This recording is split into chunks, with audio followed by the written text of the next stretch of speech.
En pantalla tenemos la tabla de tamaños de capilares para R134A. Esta tabla ha sido diseñada solo para aquellos casos, donde usted desconozca la capacidad de enfriamiento del compresor. Podemos ver, que la tabla toma como referencia, la potencia eléctrica máxima admitida por el compresor en HP. Así por ejemplo, para un compresor de 1/5 HP, con un evaporador, que trabaja a una temperatura de evaporación de menos 6.7 grados Celsius, equivalente a 20 grados Fahrenheit, se tiene. En este momento debemos mencionar, que la mejor manera de seleccionar un capilar, no es precisamente con la potencia eléctrica, o caballaje, sino con la capacidad de enfriamiento del compresor. Esto ocurre por 1. La capacidad de enfriamiento del compresor, es la cantidad de calor que un equipo trabajando con un determinado compresor, puede extraer, usualmente se mide en kilocalorias por hora, BTU por hora, o watt. Aquí debemos destacar, que los watt, es la unidad que puede presentar confusión, porque puede ser usada tanto para medir la potencia eléctrica del motor del compresor, como para medir la capacidad de enfriamiento del mismo. 2. Debe tomar en cuenta que la capacidad de enfriamiento, siempre se toma en función de una temperatura del evaporador, es por ello que resulta un parámetro más preciso, que el solo caballaje. Ahora en pantalla tenemos la tabla de tamaño de capilares para R134A, pero ahora tomando como referencia la capacidad de enfriamiento. Ahora mi compañera les va a mostrar algunas reglas, antes de mostrar la tabla de capilares. Recomendaciones para dimensionar un tubo capilar, sin errores. 1. Empecemos diciendo, que los tubos capilares dependen tanto de su longitud, como de su diámetro para determinar su restricción total. 2. La misión del capilar, es retardar el paso de refrigerante que llega al evaporador, para mantener la presión baja que origina la succión del compresor. 3. Las dos variables a tomar en cuenta, para la selección del capilar, son principalmente la temperatura del evaporador, y la potencia frigorífica, o capacidad de enfriamiento del compresor. 4. No debemos confundir la potencia frigorífica, con la potencia eléctrica del compresor, esta última normalmente medida en HP. 5. Existen tablas, que permiten seleccionar el capilar, tomando como referencia, la potencia eléctrica del motor del compresor en HP. Sin embargo, lo más recomendable, es usar la capacidad de enfriamiento del compresor, medida en BTU por hora, kilocalorías por hora, o watt. 6. El problema de usar los HP como parámetro de selección, es que para un mismo valor de esta, se puede tener diferentes capacidades de enfriamiento, ya que va a influir la eficiencia del compresor. 7. Un cambio en porcentaje del diámetro del capilar, puede cambiar el flujo de refrigerante que llega al evaporador, más que un cambio igual, en la longitud del tubo capilar. 8. Sin embargo, la restricción que ofrece el capilar, también se puede cambiar alargando o acortando el tubo, usando este método para la calibración final. 9. Llega el momento, que llegar a longitudes extra largas del capilar, para aumentar la restricción y reducir el flujo, no solo es antieconómico, sino frecuentemente inútil. 10.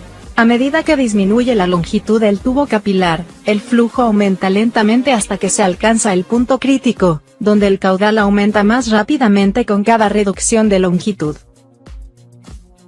11. Si se sigue reduciendo la longitud, se alcanza un punto donde una mayor disminución de la longitud del capilar, provoca un flujo cada vez mayor. 12. Cuando el tubo capilar es tan corto, incluso pequeños cambios en su longitud, causarán grandes aumentos en el flujo. Esto se debe al hecho de que la longitud ya no afecta el flujo, y el tubo ahora comienza a actuar más como un orificio que como un tubo capilar. Como en todas las reglas generales, por supuesto que hay excepciones, pero para la operación diaria, mantenerse en este rango, eliminará muchos problemas. En pantalla tenemos la tabla de presión y temperatura del refrigerante R134A. Esta tabla ha sido elaborada en varias unidades de medida. En general podemos decir que es un refrigerante de presiones de trabajo medias. Observemos las presiones más utilizadas. 1. Presión de baja para congeladores, para una temperatura de menos 20 grados Celsius. Aquí tenemos una presión absoluta de 19.404 psi. Para saber la presión que marcaría el manómetro, restamos al valor de la tabla, la presión atmosférica. De esta manera se obtiene 19.404 psi, menos 14.7 psi, esta resta, da como resultado, un valor de presión de manómetro de 4.7 psi. 2. Ahora tenemos la presión de baja, para equipos que trabajan a menos 10 grados Celsius. Aquí tenemos una presión absoluta de 29.4 psi. Para saber la presión que marcaría el manómetro, restamos al valor de la tabla, la presión atmosférica. De esta manera se obtiene 29.4 psi, menos 14.7 psi, esta resta, da como resultado, un valor de presión de manómetro de 14.7 psi. 3.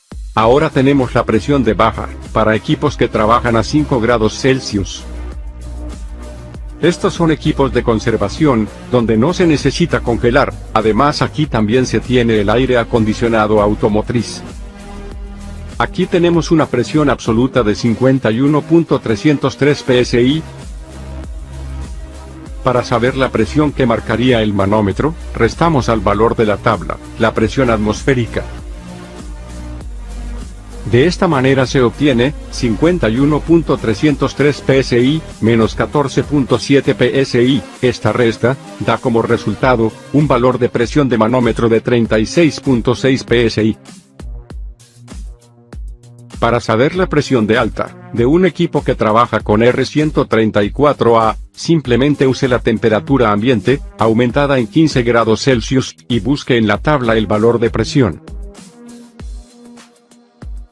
Por ejemplo, para una temperatura ambiente de 35 grados Celsius, aumentamos 15 grados, para obtener un valor de 50 grados Celsius. Aquí tenemos una presión absoluta de 194.04 psi. Para saber la presión que marcaría el manómetro, restamos al valor de la tabla, la presión atmosférica. De esta manera se obtiene 194.04 psi, menos 14.7 psi, esta resta, da como resultado, un valor de presión de manómetro de 179.3 psi.